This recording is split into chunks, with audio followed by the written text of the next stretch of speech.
특성의 변화에 이어서 뒷장에서는 노인 운동에 따른 노화로 인해 변화된 사회심리적 특성이 어떻게 좋아지는지에 대해서 공부하는 강의 있어요. 거기서 좀 더 자세히 살필 것이기 때문에 여기서는 간략하게 용어 정의 정도로 넘어갈게요. 삶의 질. 노화로 인해서 삶의 질이 좋아질까요? 단순하게 얘기해서는 어려운 일일 것 같습니다. 일단 외모가 변하고 신체 기능이 떨어지고 그리고 하던 일, 사회활동도 많이 줄어들게 되고 그럼으로써 특별히 대비해 두지 않으신 분 같은 경우에 굉장히 좌절감을 겪게 되겠죠. 그래서 다른 얘기로 감정적 웰빙이라고도 표현을 하는데요.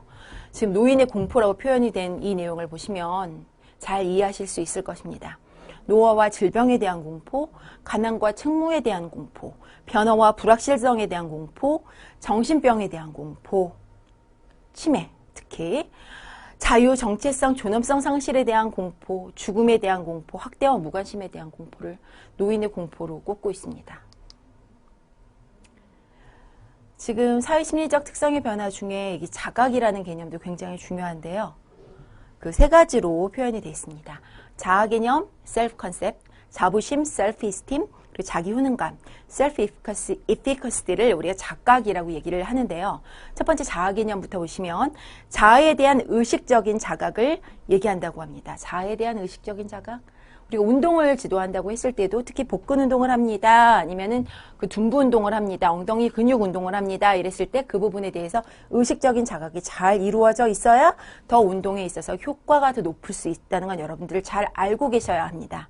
그런데 그것뿐만 아니라 지금 자아 개념, 자아에 대한 의식적인 자각, 자기 상태에 대한, 자기 몸에 대한, 자기에 대한 그런 자각들, 이런 능력들이 노화로 인해서 많이 떨어집니다. 당연히 노인분들 운동 가르치기 힘들어요. 두 번째 자부심, 자신에 대해 가지고 있는 존경과 존중, 굉장히 중요한 내용입니다. 이거 많이 상실됩니다. 자기 효능감, self-efficacy.